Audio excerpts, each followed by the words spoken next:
Guys, Kuakata আজকেই আমাদের শেষ ঘোরাঘুরি, তাই শেষ দিনে আমরা একটু বেশি করে ঘুরে নিয়েছি, সাথে বেশি করে পেট পুরে খেয়েও নিয়েছি। আপনার হাজবেন্ড যখন হবে আপনার বন্ধুর মতো, তখন আপনার জীবনটা হয়ে যাবে রূপকথার গল্পের মতো। হ্যালো ভিউয়ার্স, আসসালামু আলাইকুম। This is me from my page Tasmin Akhtar হ্যামিলি। সবাই কেমন আছেন? আশা করছি সবাই অনেক অনেক ভালো আছেন। আর আপনারা তো দেখতেই পাচ্ছেন যে আপনাদের হ্যামিলি আপু কতটা ভালো আছে। কুয়াকাটা এসেছিলাম আমরা 3 দিন 3 রাতের ট্যুর দিতে, তবে 3 দিন 3 রাত শেষ না হতে হতেই আমরা বের হয়ে পড়েছি, বিকজ কুয়াকাটাতে এত পরিমাণ বৃষ্টি হচ্ছে যে কোনো মুহূর্তে এখানে বন্যা হয়ে যেতে পারে। তাছাড়া ঢাকাতেও আমাদের কয়েকটা কাজ পড়ে আছে, এখান থেকে গিয়ে ঢাকাতে সেই কাজগুলো শেষ করে তারপর আমরা পাবনা ব্যাক করব। আপনার জীবন যদি কাজের উপর থাকে তাহলে বিশ্বাস করেন আপনার দিনগুলো এত ভালো কাটবে, এত তাড়াতাড়ি কাটবে যেটা আপনি বুঝতেও পারবেন। আপনারা অনেকে বলেন যে আপনার জামাই তো ক্যামেরার সামনে হাসে না, কথা বলে না। আরে ভাই, ও তো ব্লগার ছিল না, এটা আপনাদেরকে বুঝতে হবে ভাই। যারা আমার জামাইয়ের হাসি দেখতে চান, আমার জামাইয়ের সাথে আমার জামাইয়ের কথা বলা দেখতে চান, তারা আমার জামাইয়ের সামনাসামনি একটু আইসেন, দেখবেন আপনাদের হাসি এক ফোঁটাও সে থামতে দেবে না। সে এত পরিমাণ জোকার টাইপের যে আমার জামাইয়ের সামনে আসছে বা আমার জামাইয়ের সাথে কিছুক্ষণ কথা বলছে সেই বুঝছে। জীবনে আসলে এমন একজন পার্টনার পাওয়া খুবই ইম্পর্টেন্ট, যে কিনা আপনার মন মানসিকতার মতোই হবে। আপনি কাঁদলে সে আপনার পাশে বসে কাঁদবে, আপনি হাসলে সে আপনার পাশে বসে হাসবে, এন্ড আপনি যদি পাগলামি করেন সেও আপনার সাথে পাগলামি করবে। আর এরকম হাসবেন্ড কোনো সাধারণ মানুষ নয় লা, এ হচ্ছে যাই হোক, মজা করলাম। আসলে আমি একটা জিনিস খেয়াল করলাম যে আপনারা আমার নর্মাল যে ব্লগ গুলো, আমার রান্নার ব্লগ, সেলাই ব্লগ বা আমার নর্মাল লাইফস্টাইল, যে ভিডিওর মাঝখানে আমার হাজবেন্ড বেশি নাই, সেই ভিডিওগুলোতে আপনারা কোনো ব্যাড কমেন্ট করেন না। বাট আমি দুই একটা রোমান্টিক যদি ভিডিও পোস্ট করি আমার হাজবেন্ডকে নিয়ে, তখন আপনাদের কিছু মানুষের জ্বলে যায়।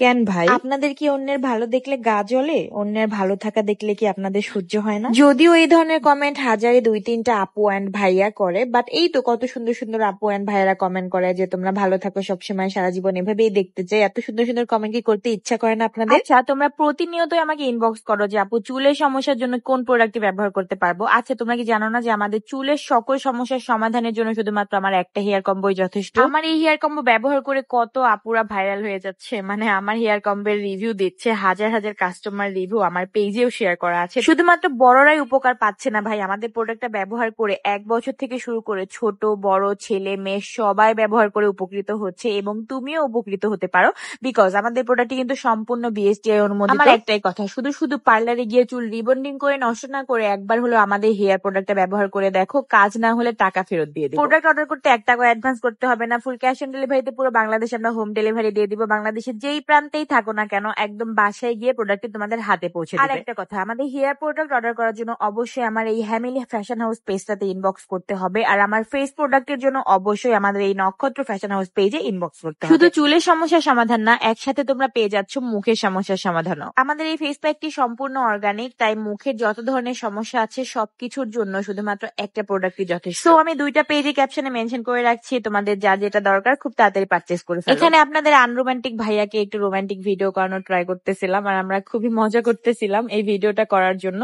ওই যে এসেছি তোকে নিয়ে ফিরবো বলে এই সং এর সাথে একটা ভিডিও ট্রেন্ড চলতেছে না, ওই ভিডিওটাই করার ট্রাই করতেছিলাম। আর যেহেতু আজকে রাতে বাসে আমরা চলে যাব, সেহেতু আজকে একদম রাত পর্যন্ত আমরা ইচ্ছা মতো খাওয়া দাওয়া করেছি, ইচ্ছা মতো ঘুরেছি। এখানে তোমাদের সংগ্রামী মামনি একটু একটু করে পাখিকে খাবার দিচ্ছিল, আর সে নিজেও একটা পাখি, সেও খাচ্ছিল টুকটুক। তারপর আমরা এখানে কিছু সময় কাটিয়ে আমরা চলে যাই লেবুর বাগানে। লেবুর বাগানে এটাই আমার প্রথমবারের মতো যাওয়া, তবে আমার মনে হয় যে লেবুর বাগানে আসার পর যদি অনেক সুন্দর রোদ থাকতো তাহলে শাড়ি পরে এখানে অনেক সুন্দর সুন্দর ভিডিও করা যেত। এবারের ট্যুরে আমরা অনেক বেশি ঘুরেছি, আবার অনেক বেশি ঘুমিয়েওছি, কারণ অনেক বৃষ্টি ছিল, যার কারণে আমরা কিছু কিছু সময় বের হতে পারিনি। বেশিরভাগ সময় আমরা 2টা-3টার দিকে বের হতে পেরেছি, সকাল সকাল একদমই বের হতে পারি নাই, কারণ সকালবেলা বের হলে একদম সারাদিন যদি আমরা ঘুরি তাহলে সারাদিন বৃষ্টিতে ভিজতে হবে। সাথে আমাদের 2টা পিচ্চি পোলাপান ছিল, ওদের জ্বর ঠান্ডা লেগে যেতে পারতো, যার কারণে আমরা একটু লেট করে বের হয়েছি। যদিও সংগ্রামী বৃষ্টিতে ভেজা ওর অভ্যাস আছে, তারপর আমাদের বাংলাদেশে এত সুন্দর সুন্দর ঘুরে বেড়ানোর স্পট আছে যে জায়গাগুলো শেষ করা আমাদের আসলে দরকার। বাংলাদেশের প্রত্যেকটা জেলা আমি ঘুরে দেখতে চাই, প্রত্যেকটা বিভাগ, প্রত্যেকটা সুন্দর সুন্দর স্পট আমি ঘুরে দেখতে চাই। আজকের ভিডিওতে তোমরা আমাকে নতুন একটা লোকেশন দাও, নেক্সট আমরা যে লোকেশনে ঘুরতে যাব। সমুদ্র পাড়ে হাঁটছিলাম আর একটু একটু মন খারাপ হচ্ছিল, কারণ আজকে আমাদের চলে যেতে হবে। আমরা বাসের টিকিট কেটে রেখেছিলাম, আমরা স্লিপার বাসে ঢাকায় ব্যাক করব। তো আজকের ভিডিওটা এই পর্যন্ত শেষ করব, দেখা হয়ে যাবে নেক্সট কোনো ভিডিওতে। আর আমার আজকের ভিডিওটা তোমাদের কাছে কার কেমন লেগেছে অবশ্যই কমেন্ট করে জানাবা। বাহিরে কয়েকদিন ঘুরে মনটাকে ফ্রেশ করে এখন বাসায় যাব, বাসায় গিয়ে অনেক কাজ আছে পড়ে, সব কাজকর্মগুলো শেষ করব, দেন আবার ঘুরতে আসবো।